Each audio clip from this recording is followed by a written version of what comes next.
दोस्तों, एक सब्सक्राइबर भाई ने कमेंट किया है कि गुरुजी हमको 51 सीटर बस की डिटेल चाहिए डैशबोर्ड की। तो केवल डैशबोर्ड की नहीं, हम आपको पूरी गाड़ी की डिटेल देते हैं। ठीक है, गाड़ियां दोस्तों हमारे पास बहुत हैं। 2012 मॉडल ये टाटा मार्को पोलो गाड़ी है। ये 15 मॉडल गाड़ी है, इसके भी डिटेल आपको देंगे। और ये 42 सीटर गाड़ियां हैं, कुछ 51 सीटर हैं, इसमें से कुछ 50 सीटर जो बनी हुई हैं। ये देखिए लाइन से हमारे पास गाड़ियां खड़ी हुई हैं।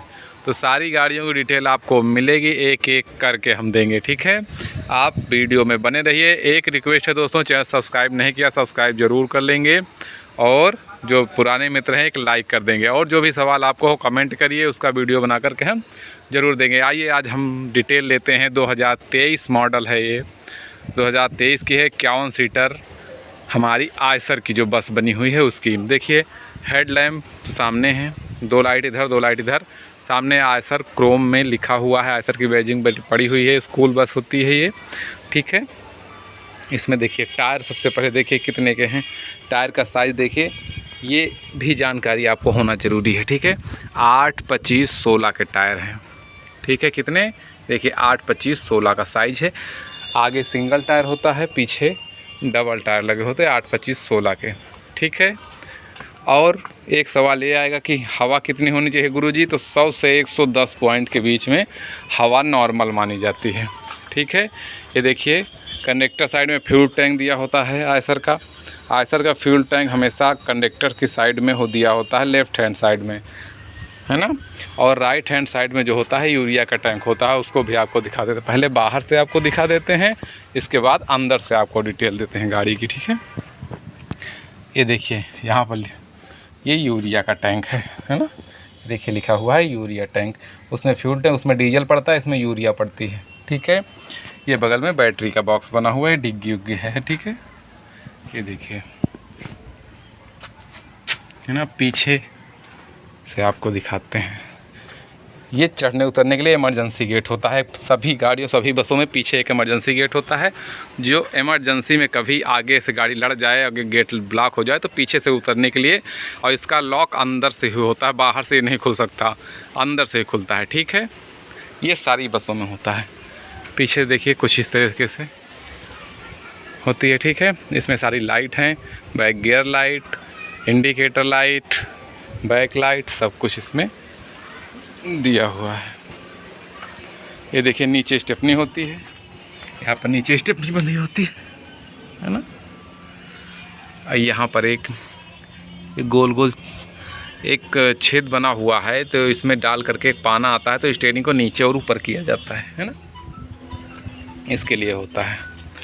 अब आइए आपको अंदर से दिखाते हैं कुछ, आप अंदर के फंक्शन के बारे में समझिए दोस्तों। देखिए ये सबसे पहले हम गेट खोलेंगे, है ना। तो सबसे पहले देखिए ड्राइवर के जस्ट बगल में जो ये हैंडल बना हुआ है, ये क्या है? तो ये हैंड ब्रेक है। ठीक है, इसका सिस्टम पहले समझ लीजिए। इसमें देखिए कि ध्यान से, तो ऑन ऑफ बना होता है। कुछ गाड़ियों में इस तरफ होता है, कुछ गाड़ियों में इस तरफ। तो ऑन ऑफ जिस तरफ हो उसको समझ आइए। ऑफ जिस तरफ है मतलब हैंड ब्रेक उतर गई, और ऑन जिस तरफ है हैंड ब्रेक लग गई, है ना। हैंड ब्रेक लगाना हो तो ऑन करेंगे, लगाने के लिए इसको उठाना नहीं पड़ता है, केवल झटके से पीछे कर देंगे, हैंड ब्रेक लग जाएगी हमारी। ठीक है, लेकिन हैंड ब्रेक अगर उतारना हो तो ऐसे करेंगे तो नहीं उतरेगी। हैंड ब्रेक उतारने के लिए आपको पकड़ के हल्का सा ऊपर उठाना पड़ता है। ये ऊपर उठा कर के तब छोड़ेंगे तो हैंड ब्रेक उतर जाएगी। ठीक है, ये हैंड ब्रेक का सिस्टम है। उसके बाद देखिए यहाँ पर कुछ बटन दी हुई है, इसके बारे में जानकारी होना बहुत आवश्यक है दोस्तों। सबसे पहले जो लाल कलर की बटन दी हुई है आयसर में, ये पावर ऑन ऑफ की है। ठीक है, ये विशेष ध्यान रखेंगे। तो ऑफ़ के लिए देखिए इसमें ऑफ़ है, ऊपर दाबेंगे ऑफ़ हो जाएगी। नीचे जैसे आप लाइट की बटन होती है उस तरह की इसमें दी हुई है ना। ये हमने ऑन कर दिया, गाड़ी की पावर ऑन हो गई, यहाँ से ऑफ़ हो जाएगी। ठीक है, इसमें देखिए eco power, eco plus, ABS सब कुछ दिया हुआ है, समझिए। ये लाइट का है, ये हेडलाइट ऊपर और नीचे करने के लिए, एडजस्ट करने के लिए दिया हुआ है। ठीक है, ये इको प्लस पावर, ये सब गाड़ी के चलाने के मोड हैं, ठीक है। जब अधिक लोड हो, कम लोड हो, तो किस मोड पे चलानी है आप जानकारी धीरे धीरे आपको हो जाएगी। हमने वीडियो बनाया हुआ है और आगे फिर से वीडियो बना देंगे, इसके बारे में ज़्यादा आपको टेंशन लेने की आवश्यकता नहीं है। ये फंक्शन आप एक्टिवेट बिना करे भी गाड़ी आपकी चलती रहेगी।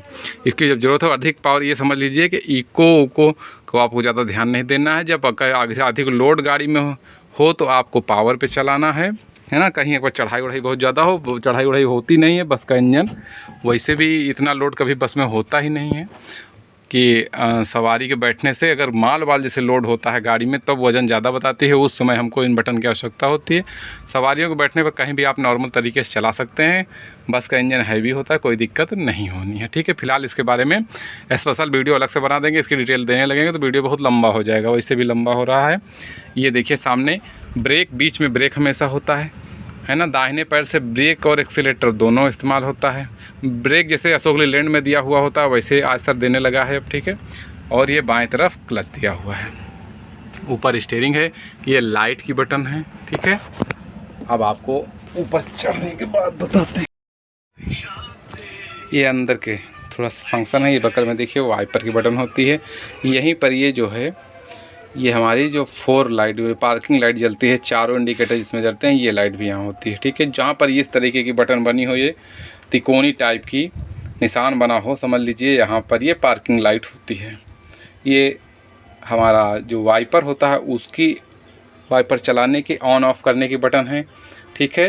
ये आगे पीछे यहाँ से पानी निकलता है इसमें से, इसको दाबने से, ठीक है, पानी निकलेगा और ऊपर नीचे करेंगे तो ये ऑन ऑफ जिस तरफ लिखा उसे आप घुमाएंगे तो वाइपर आपका एक्टिवेट होने लगेगा, ठीक है। सामने देखिए ये जो बटन दी हुई है अंदर की लाइट और फैन की बटन है, ठीक है। ये सारी बटन, तो जितनी लाइटें अंदर हैं ये सारी इसी बटन से एक्टिवेट होंगी, है ना। देखिए आपको दिखाते हैं, देखिए पीछे की लाइट आपकी जल गई ना।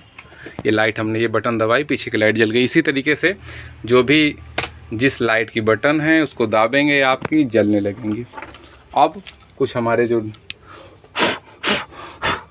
सामने स्क्रीन पर जानकारी ले लीजिए। ये चाबी ली हमने बताया, गुच्छे में जो सबसे बड़ी चाबी हो हमेशा अधिकांश वही चाबी हमारी मेन चाबी होती है। ये नोट करिएगा, जो गुच्छा आपका चाबी का रहे छल्ला, उसमें कई चाबियां होती हैं, गेट की, डिग्गी की, इनमें उसकी टंकी की अलग अलग चाबी भी होती है। तो लेकिन सबसे बड़ी चाबी जो होगी वही बस की मेन चाबी होती है। तो ये देखिए हमने इसमें से निकाला, ये हमने लगाया और लगा करके सबसे पहले एक बार फिर 2 बार, पहली बार जब घुमाएंगे तो हमारी गाड़ी का स्टीयरिंग लॉक खुलता है, दूसरी बार ऑन करने पर हमारी गाड़ी ऑन हो जाती है, ठीक है। अब ये सामने कुछ फंक्शन है, इसको समझ लीजिए। ये प्रेशर विशेष ध्यान रखना है क्योंकि प्रेशर पर ही बस होती हैं। 7.6 का प्रेशर है और ये 6 के नीचे, 6 पॉइंट के नीचे प्रेशर नहीं जाना चाहिए। 6 पॉइंट के नीचे जाएगा तो आपको चलने में प्रॉब्लम होने लगेगी। जब गाड़ी में कहीं आप मान लो दूसरे दिन स्टार्ट कर रहे हैं खड़ी करने के बाद में, तो आप पहले प्रेशर बनाइए। 6 के ऊपर प्रेशर आपका हो गया तब आपको गाड़ी मूव करना है, कोई दिक्कत नहीं होती है, ठीक है। ये हमारा सामने देखिए फ्यूल मीटर है दिया हुआ है, इसमें यूरिया का मीटर इसी में दिया हुआ है। सामने ये जो है ना, ये यूरिया का है और ये फ्यूल, ये डीजल का है।